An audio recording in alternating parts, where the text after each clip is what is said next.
송은재 TV 시작합니다.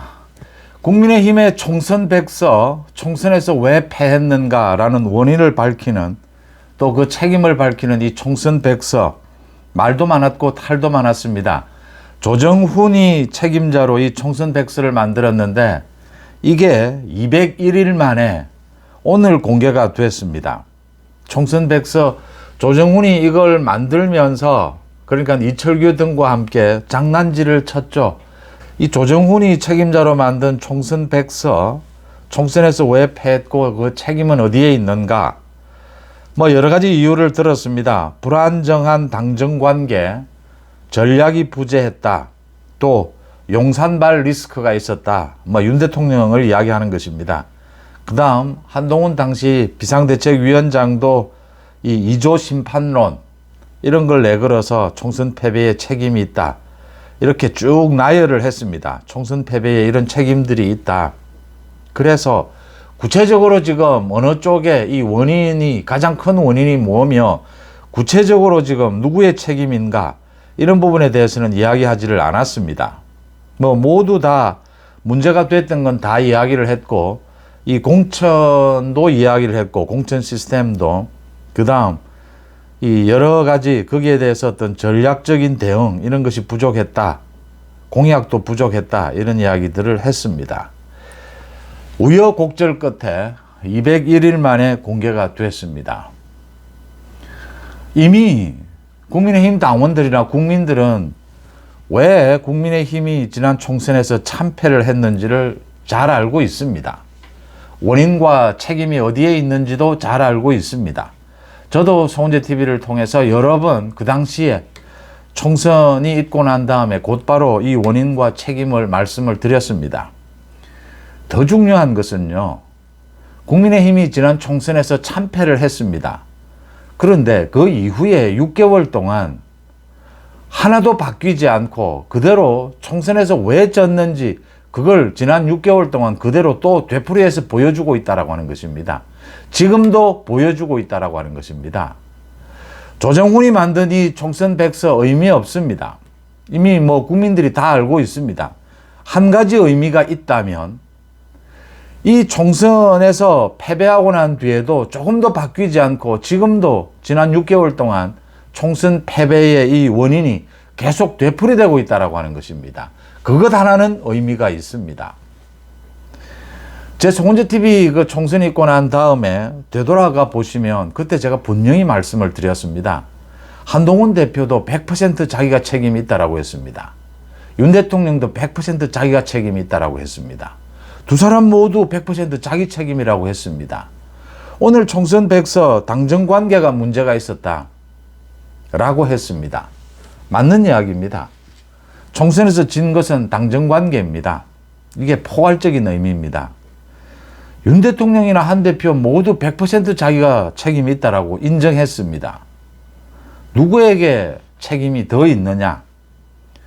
참패의 원인은 당정 관계였습니다. 당정의 케미였습니다. 책임은 누구에게 있느냐? 두 사람 다 100% 자기 책임이라고 했습니다. 그러면 50대 50입니다. 제가 이 말씀을 총선 때도 했습니다.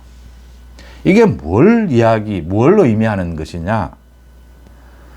윤석열 정부의 잘못으로 인해서 지지율이 폭락을 했습니다. 2월 달까지는 국민의힘이 승리할 수 있는 지지율이었는데 2월 말부터 이제 지지율이 폭락하기 시작합니다. 소위 뭐 이종섭, 황상무, 뭐 그 다음 대파 논란, 그 전에 이제 김건희 여사 논란, 이런 것들, 또 더 큰 것이 의료 대란 이 위기였습니다. 이 의대 증원 부분, 이 의대 증원 부분과 관련해서 총선을 열흘 앞두고 대통령이 대국민 담화를 발표를 합니다. 윤 대통령이 51분 동안 이 의대 증원을 해야 한다라는 이야기를 설명을 했습니다. 그런 것들이었습니다. 그러면 윤 대통령에게 100% 책임이 있어야 하지 않느냐? 당정 관계입니다. 참패의 원인은. 한동훈 비대위원장에게도 50%의 책임이 있다라고 저는 말씀드리는 이유가 이게 소위 말하는 당정 캠입니다. 지지율 폭락은 윤석열 정부로 인해서 생겼습니다. 그러면 당시 비대위원장인 한동훈 대표는 이걸 이걸 방어해낼 전략이 나왔어야 합니다. 어떤 방법이 나왔어야 합니다. 그 책임이 있는 것입니다. 그 방법을 한동훈 대책위원장이 내지 못하고 끌려가다가 이 총선 백서에서도 그 이야기를 합니다. 정부에 끌려가다가 결국 마지막에 2조 심판론 서서 죽겠다 뭐 이렇게 된 겁니다. 두 사람에게 윤 대통령 한 대표 모두 두 사람에게 100% 책임을 물을 수도 있고 50% 책임을 물을 수도 있습니다. 뭐 그렇게 무책임한 사실 조금 무책임한 제가 평소에는 뭐 정말 엄격하게 1%라도 어느 쪽에 더 책임이 있다 이렇게 가르는데 어떻게 그렇게 좀 무책임하지 않느냐 두루뭉술하지 않느냐 이렇게 말씀하실 수도 있습니다. 그런데 가장 중요한 것이 당정관계입니다. 당정관계, 이 당정캠이라고 하는 것은 어느 쪽에 책임이 있더라도 상대편이 이런 전쟁입니다. 민주당 이재명과의 전쟁이었습니다. 공천도 뭐 잘못한 부분이 있다라고 하지만 이재명보다는 잘했습니다. 또 뭐 공약 이야기하고 무슨 이야기 하지만 이재명의 사법 리스크보다는 국민의힘이 잘못한 것이 없습니다. 그런데도 참패를 했습니다. 윤석열 정부가 잘못한 것입니다. 지지율이 떨어졌습니다. 그러면 한동훈의 책임은 없느냐? 당시 비대위원장, 총괄선대위원장은 정부가 잘못하면 이걸 고치겠다, 개선하겠다라는 대응을 내놓아야 합니다. 새로운 전략을 내놓아야 합니다. 국민들 앞에서. 그 부분을 하지를 못했습니다. 제대로 하지를 못했습니다. 그래서 한동훈에게도 책임이 있습니다. 제가 50대 50으로 나누는 이유는 이게 지금도 되풀이되고 있다고 하는 겁니다. 6개월이 지난 지금도 총선 때의 그 문제가 그대로 되풀이되고 있습니다. 하나 달라진 게 있습니다. 한동훈의 대응이 달라졌습니다. 그래서 그대로 되풀이는 되지만 50%는 개선이 됐다. 대통령실은 사실은 바뀌지 않았습니다. 그런데 당은 바뀌었습니다. 한동훈이 뼈저리게 느낀 것이죠. 지난 총선 패배, 아마 한동훈에게는 한동훈의 정치 인생에서 두고 지난 총선에서 이재명에게 패한 것은 그것도 참패를 당한 것은 한동훈에게 두고 뼈아픈 실책 또는 뭐 훌륭한 약이 될 겁니다. 보약이 될 겁니다. 이런 말씀입니다. 제가 그 당시에 한동훈 비대위원장의 전략, 이 김건희 여사 문제를 다루는 것 여러 가지 문제에 대해서 많은 비판을 했습니다. 정부가 잘못하면 선거는 당이 치르는 겁니다. 국민의힘이 치르는 것이죠. 정부가 잘못하면 과감하게 치고 나가야 합니다. 소위 좀 심하게 말씀을 드리면 정부를 밟고 나가야 합니다. 선거는 이겨야 합니다. 정치는 이겨야 합니다. 자꾸만 5%, 10% 우리끼리 이야기하면 그건 이기는 정치가 아닙니다. 이기는 선거가 아닙니다. 백날 우리끼리 5%, 10% 뭉치자, 똘똘 뭉치자 해봐야 집니다. 지면 뭐합니까, 정치에서? 유권자들이 표를 던져줄 때는, 지지를 할 때는 이 권력을 잡아서 그 국민들을 위해서 정치를 하라는 것 아닙니까? 그런데 권력을 잡지 못하고 선거에서 지고 정치에서 지는 정치를 하면 이건 의미가 없는 것입니다. 그러니까 언제나 51%입니다. 지지율 51%로 달려가기 위해서 희생할 것, 피를 흘릴 것은 흘려야 합니다. 윤 대통령이 좋다, 한동훈 대표가 좋다, 그것도 아름다운 겁니다. 그런데 그것보다 더 앞서야 하는 것은 51%입니다. 이기는 정치, 이기는 선거입니다. 우리끼리 백날 똥돌 뭉쳐봐야 지는 정치, 지는 선거는 의미가 없습니다. 이기기 위해서는 어떻게 해야 하느냐? 한동훈이 지난 총선 때 과감하게 대통령실 정부를 밟고 갔어야 합니다. 그런데 한동훈은 그렇게 하지 못합니다. 우물쭈물하고 계속 논란을 일으키는데도 답을 내지를 못합니다. 막판에 가서 이제 답을 낸 게 2조 심판론이었습니다. 2조 심판론 어쩔 수 없이 내놓은 겁니다. 뭐 낼 게 없어서. 그때 뭐 공약을 내도 통하지도 않고 이재명 조국 뭐 대파 흔들고 다닐 때입니다. 윤석열 대통령 대국민 담화하면서 의대 증원 왜 2,000명이어야 하는지 그것만 설명했습니다. 이런 상황이 됐던 겁니다. 총선 패배의 원인은 윤석열 대통령으로 시작이 됐습니다. 그런데 그 윤석열 정부가 잘못하고 있는 부분을 극복해내는 책임은 한동훈에게 있었습니다. 윤 대통령도 원인을 제공했고 한동훈도 그걸 개선하지 못했습니다. 결국은 참패였습니다. 이건 중요한 게 아닙니다. 이미 진 것, 참패한 것. 그래서 국회에는 지금 이재명의 민주당이 난장판을 만들고 있습니다. 문제는 총선이 있고 난 참패를 당하고 난 6개월 뒤인 지금도 이건 이제 제가 정확하게 말씀을 드리겠습니다. 대통령실은 거의 변하지 않았고 한동훈 당은 변화를 했습니다. 이제 한동훈은 정확하게 이기기 위해서 이기는 정치를 하기 위해서는 대통령에 대해서도 반대를 하겠다라고 반대를 지금 하고 있습니다. 특별감찰관 하자라고 하고 있습니다. 김건희 여사 부분은 정리하자라고 하고 있습니다. 대통령실에서도 김건희 여사 부분에 대해서 어떤 식으로 지금 개선책을 마련하겠다라는 움직임도 있습니다. 그러니까 대통령실도 조금은 바뀌었습니다. 근데 지난 6개월 동안 거의 바뀌지는 않았습니다. 당은 바뀌었습니다. 한동훈은 쇄신과 변화를 이야기하고 있습니다. 졌으니까 변화해야 합니다. 고정 지지층 지금 20%, 윤 대통령에 대한 지지율 20%. 이건 아마 마지노선일 겁니다. 여기서 버텨내지 못한다면, 다시 치고 올라가지 못한다면 정말 큰일 납니다. 이 20%만 지키면 되는 것이냐? 이게 지는 정치입니다. 지는 선거입니다. 50%, 51%를 만들어야 합니다. 이 20%는 이제 완전히 뚝이 무너지는 마지막 이 마지노선인 셈입니다. 이걸 바꿔야 한다. 변화해야 한다. 지금 이 총선 백서가 사실은 총선이 중요한 것이 아니라 지금 전국에 중요한 것이다. 이 시점에 조정훈이 또 발표를 한 그 의도도 읽히는 부분이 있지만 어쨌든 발표가 됐으니까 이 책임은, 총선 패배의 책임은 윤 대통령 50%, 한동훈 50%였습니다. 그런데 지금의 책임은, 지금 당정 갈등의 책임은 대통령실에 대부분 있습니다. 한동훈, 지금은 한동훈이 옳습니다. 맞습니다. 바꾸자. 변화하자. 김건희 여사 부분은 정리를 하자. 이게 맞습니다. 윤석열 대통령도 대통령실에서도 지금 대국민 사과를 하느냐, 또 다음 달부터 곧 제2부속실을 가동을 한다, 또는 이 대통령실 인적인 쇄신, 이 부분도 준비를 하고, 대통령이 또 대국민 담화를 직접 해서 국정을 좀 설명하는 이런 기회를 갖는 것이 어떻느냐, 여러 가지 대책을 마련하고 있습니다.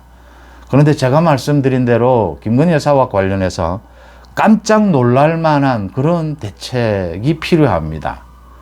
지금 국민의힘에서는 한동훈 대표가 이 특별감찰관을 하자라고 하는데, 원내대표 추경호 원내대표가 의원총회를 통해서 결정하겠다라고 하면서 반대하는 이런 뜻을 보이고 있습니다.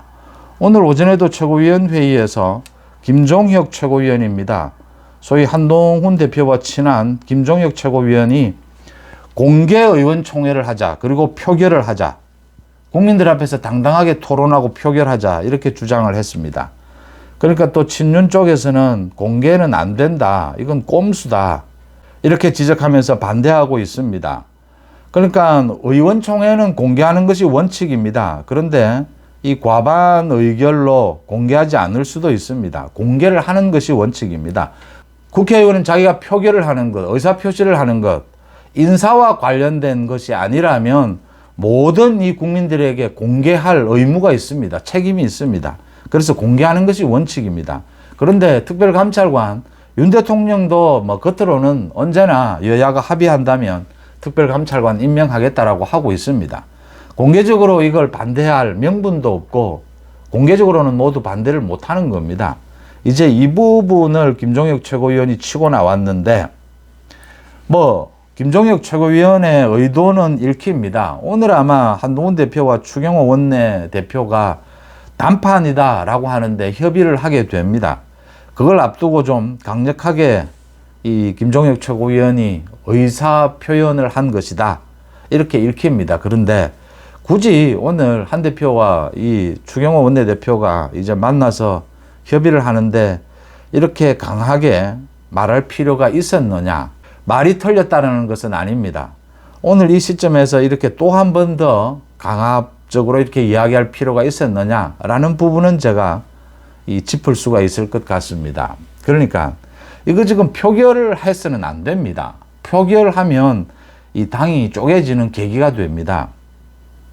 표결해서도 안 되고 공개 의총을 하면 이건 뭐 당연히 특별감찰관 통과됩니다. 비공개로 해도 통과될 가능성이 높습니다. 이 표결로 충돌하면 안 됩니다. 의원총회 없이 추경호 원내대표가 이 한동훈 대표의 뜻에 따라서 추경호가 양보를 해서 의원들의 전체 이 만장일치로 특별감찰관을 받아들이는 것이 맞습니다. 윤 대통령도 특별감찰관은 하겠다라는 것 아닙니까? 그렇게 정리를 하는 것이 맞고요. 이걸로 더 이상 이 논란을 하지 않는 것이 좋다. 이 만약에 이게 정리가 안 되고 표결을 하게 되면 또 뭐 전체 당원 투표도 기다리고 있습니다. 이건 한동훈 대표나 추경호 원내대표 누구 한쪽이 지금 옷을 벗어야 합니다. 당이 정말 갈등에 휩싸이는 것이고 특별감찰관 이 논란을 이렇게 할 필요가 없습니다. 오늘도 이재명과 민주당이 이간질을 하기 위해서 이 한동훈 대표에게 특별감찰관이 아니라 특검법을 받아라, 지금 뭐 국민의 뜻에 따라라, 이렇게 이간질을 하고 있는데 한동훈 대표가 오늘 이재명에 대해서 직격탄을 또 날렸습니다. 이 여야 의정 협의체에 대한 입장이 무엇이냐, 금투세에 대한 입장이 무엇이냐 분명하게 지금 또 견제를 하고 있습니다. 이거 제가 이런 말씀을 드리는 이유가 특별감찰관 2014년에 이 법안이 만들어져서 처음이자 마지막으로 이석수 감찰관이었죠. 박근혜 정부 때 임명을 했습니다. 그런데 이 감찰관과 당시에 우병우 민정수석이 충돌을 했습니다. 우병우 수석은 이 감찰관이 사찰을 하고 있다라고 했고, 거기에 맞서서 또 이석수 감찰관은 우병우 민정수석에 대해서 뭐 여러 가지 폭로를 했습니다. 이런 갈등이 그 다음에 이제 박근혜 대통령에 대한 탄핵 분위기로 가는데 일조를 한 것입니다. 그 이후에 이제 서로가 임명을 하지 않고 있는데 협의조차 하지 않고 있습니다. 북한 인권재단과 맞물려 놓고는 여야가 합의해서 3명을 추천하면 법조인 가운데, 변호사들 가운데 대통령이 그 중에 1명을 임명하는 이런 걸로 되어 있습니다. 제가 이것 가지고 지금 국민의힘에서 내부에서 싸울 필요가 없다라고 하는 것이, 이거 특별감찰관 국민의힘에서 한동훈 대표가 이 카드를 가지고 던져도 민주당이 받지 않습니다. 받지 못합니다. 왜냐하면요, 이 특별감찰관이 민주당 지금 이재명의 의도는 이 특검법을 통해서 김건희 여사에 대해서 제대로 수사하자는 목적이 아니지 않습니까? 거짓 선동을 해서 어떻게 해서든지 대통령 탄핵으로 가져가 보자. 장외 집회로 가져가 보자. 자기 방탄을 위해서. 그게 목적이기 때문에 특별감찰관을 받을 수도 없습니다. 또 여야 합의로 3명을 지금 추천해야 하는데 그중에 대통령이 1명을 임명합니다. 민주당은 3명 모두 자기들이 추천하겠다라고 할 겁니다. 특별감찰관이 하는 일이 모두 대통령의 친인척 수석 이상에 대한 이 감찰입니다. 민주당은 지금 3명, 민주당이 2명을 추천하고 국민의힘에서 1명을 추천하면 이 법의 성격에 따라서 법의 규정이 있습니다. 여야 합의로 하기로. 그러면 대통령은 당연히 국민의힘 추천한 이 특별감찰관 후보를 임명하게 될 겁니다. 민주당은 이거 받을 수가 없는 겁니다. 일이 이렇게 되어 있기 때문에 굳이 민주당이 받지도 못하고 민주당 압박수단만 되는, 가장 중요한 것은 특별감찰관을 하겠다라고 하면 민주당이 난동을 부리고 있는 김건희 특검법, 이걸 막을 수 있지 않습니까? 우리가 성이 쌓여있고 전쟁을 할 때, 전투를 할 때 적이 공격을 해옵니다. 성이 정말 단단하다면, 윤석열 대통령의 지지율이 50%, 60%라면 분란 없이 똘똘 뭉쳐서 하나가 돼서 성을 지키면 됩니다. 50%를 넘는다면, 성벽이 그렇게 단단하다면. 그런데 윤석열 대통령에 대한 지지율이 20% 됩니다. 성벽이 좀 무너져 있습니다. 이럴 때 적이 지금 쳐들어오고 있습니다. 이재명이 쳐들어오고 있습니다. 성만 지키면 이길 수가 있습니까? 아니지 않습니까? 성벽이 상당히 무너져 있지 않습니까? 그러면 특공대가 나가서 뒤에 배후에서 공격도 하고 또 여러 가지 물자를 조달하는 걸 차단하기도 하고 여러 가지 이런 전략 전술을 세워야 하는 것이죠. 특별감찰관을 임명해도 민주당은 압박용으로만 쓸 수 있을 뿐이지 민주당은 이걸 받지 못합니다. 민주당은 무조건 특검법입니다. 그래서 한동훈 대표에게 계속 이간질을 하는 겁니다. 특검법 받아라. 한동훈이 받을 리도 없고 한동훈이 특검법 받지 않기 위해서 108명의 국민의힘이 똘똘 뭉치기 위해서 특별감찰관이라도 하자라고 제안한 것이죠. 갈등이 있을 수 있습니다. 반대할 수 있습니다. 그런데 협의로 충분히 풀 수 있다. 원내대표는 반대할 수 있습니다. 반대 의견도 낼 수 있습니다. 그런데 결국은 당대표와 원내대표가 전면전을 펼칠 수는 없습니다. 또 윤석열 대통령도 특별감찰관을 반대할 이유는 없습니다. 윤석열 대통령이 정식 공약으로 낸 건 아니지만 특별감찰관을 임명하겠다는 이야기는 계속 했습니다. 그리고 이 특별감찰관이 당론도 아닙니다. 이건 여야의 협상의 기술일 뿐입니다. 북한 인권재단과 이 특별감찰관 임명을 이렇게 엮어놓은 것은 이 협상의 기술일 뿐이죠. 사실은 문재인 정권이든 지금 윤석열 정부든 이거 골치 아파서 임명하기 싫다. 임명 안 한 것입니다. 이 임명을 하니까 여러 가지 논란을 일으키고 이 잡음을 일으키게 되는 것이죠. 그런데 공개적으로 명분으로 보면 임명하지 않을 이유는 없다. 이걸 임명해서 특검법을 막을 수 있는 충분한 무기로 활용할 수가 있다. 그런데 왜 국민의힘이 이걸 가지고 어느 정도 갈등을 빚을 수는 있지만 끝까지 이렇게 갈등, 충돌할 필요는 없다라고 하는 점입니다. 특별감찰관 논란에서 보듯이 총선에서 패했는데 지금도 이 총선 패배의 원인, 그 책임, 이게 6개월이 지난 지금도 되풀이되고 있다라고 하는 것입니다. 그런데 바뀐 부분은 있습니다. 한동훈 대표 당은 100% 바뀌겠다라고 하고 지금 뛰고 있습니다. 대통령실도 좀 바뀌어야겠다라는 생각은 하고 있습니다. 대통령실이 100% 바뀌는 것이 맞습니다. 선거에서 졌습니다. 어떤 경우에도 국민의힘을 지지했던 30%, 40%의 국민들이 있습니다. 그 국민들이 원하는 것은 이기는 정치, 이기는 선거입니다. 여러분은 어떻게 보십니까? 송은재TV 마칩니다. 고맙습니다.